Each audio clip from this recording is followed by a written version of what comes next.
general sem máscara no centro de nova crise militar. Uma médica de extrema-direita no centro da batalha da CPI. A comissão esta semana ouviu também Dimas Covas, do Butantan. Ele confirmou que o governo federal atrasou o início da vacinação. A chegada da cepa indiana e a terceira onda da Covid assustam os brasileiros, enquanto o Bolsonaro continua a espalhar desinformação e mentiras. O governo bate recorde de desaprovação e a oposição decide voltar às ruas com Fora Bolsonaro. Eu sou Rodrigo Viana e esse é o Tempero da Notícia, começando agora.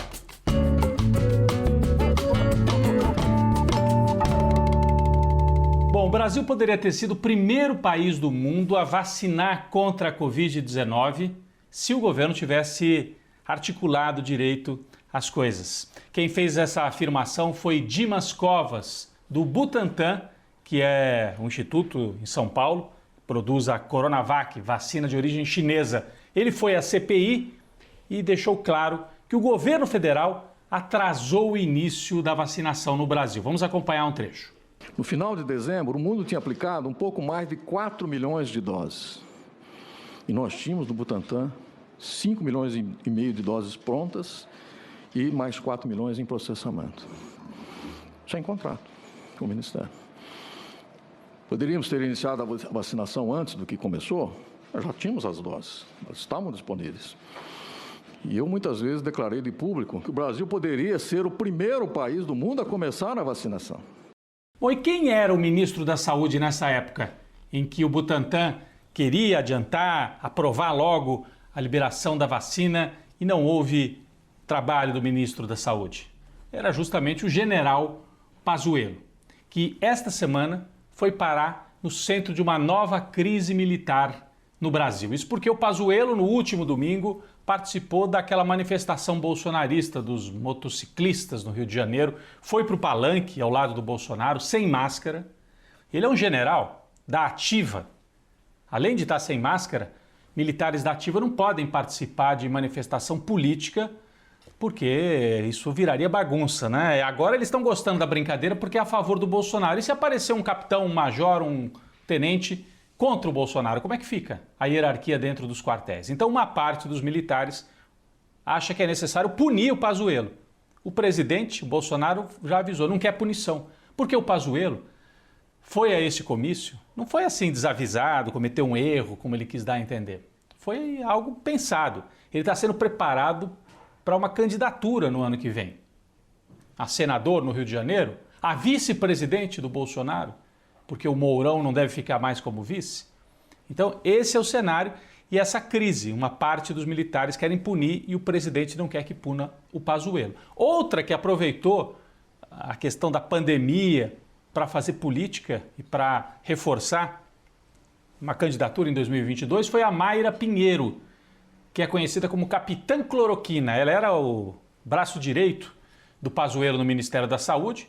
O Pazuello saiu e ela ficou. E ela é que disseminou, né? Foi a Manaus para disseminar a ideia do tratamento precoce, do uso da cloroquina.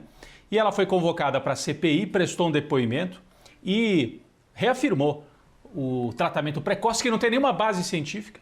Os médicos dizem que não há nenhuma base para você usar cloroquina, que é um remédio contra a malária. Não tem base para você usar isso aqui contra a Covid, pode até dar complicações. E ela foi ali na CPI e, apesar de ser médica, reafirmou tudo isso, fazendo a defesa do discurso bolsonarista. Então, ela está se preparando.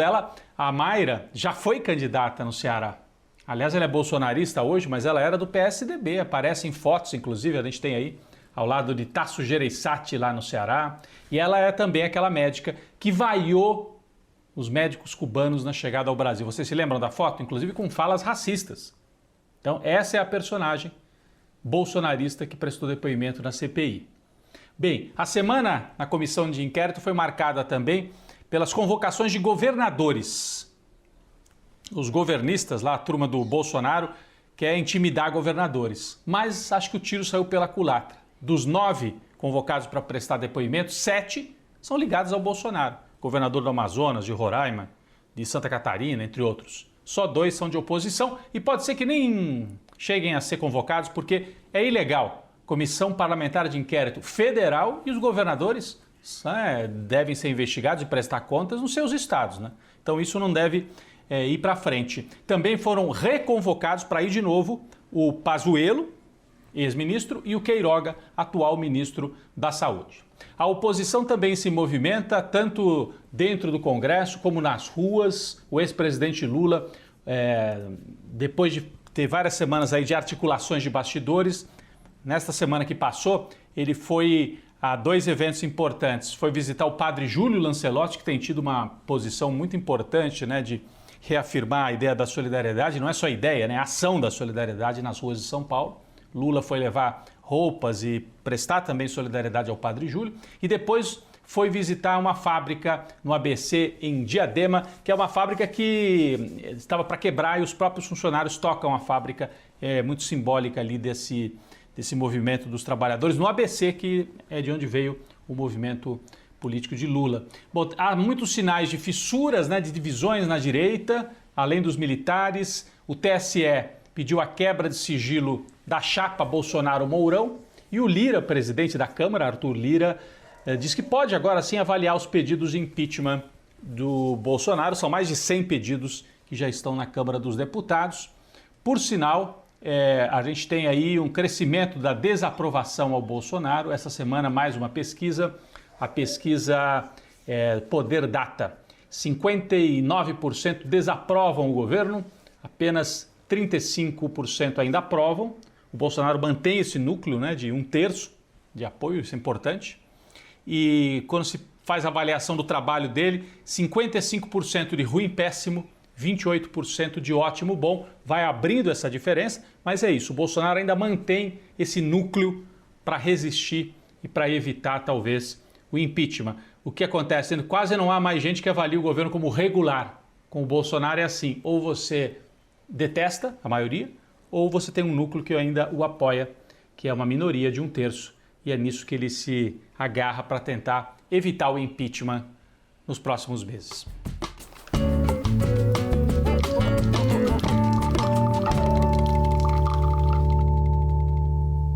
O cafezinho desta semana vai para o grande compositor e sambista e poeta Nelson Sargento. É sargento só no nome, né? Ele não era policial nem militar.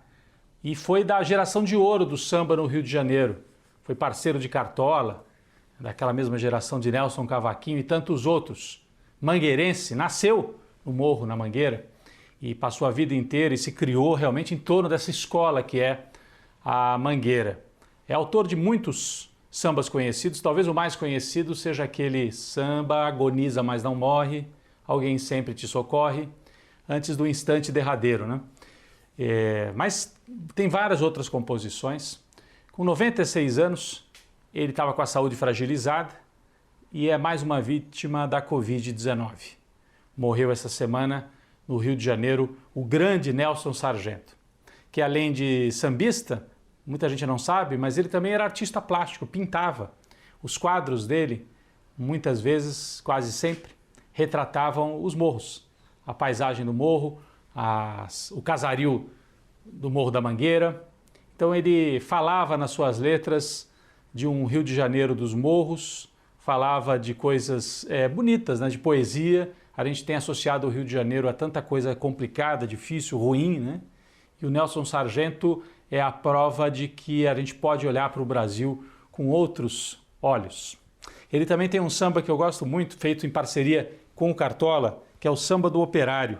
Eu vou trazer aqui um pedacinho da letra, que ele tinha também essa visão política, tinha posições progressistas. O samba dele diz o seguinte: se o operário soubesse reconhecer o valor que tem o seu dia, por certo que valeria 2 vezes mais o seu salário. Mas como não quer reconhecer, é ele escravo sem ser de qualquer usurário. Usurário, né? Aquele que empresta a juros. Então, o nosso cafezinho ao grande Nelson Sargento, que se foi, inclusive os bolsonaristas estão usando agora, imagina, a figura do Nelson Sargento para fazer campanha contra a vacina. Eles são capazes de qualquer coisa, né?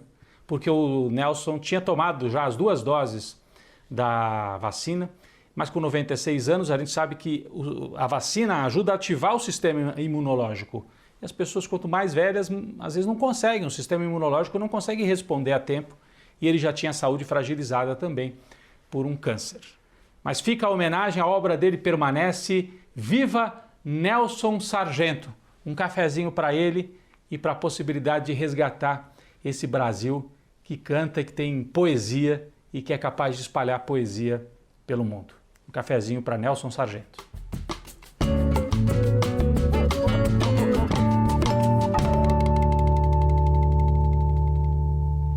A nossa sobremesa essa semana vai para o cinema. Possibilidade de assistir cinema russo.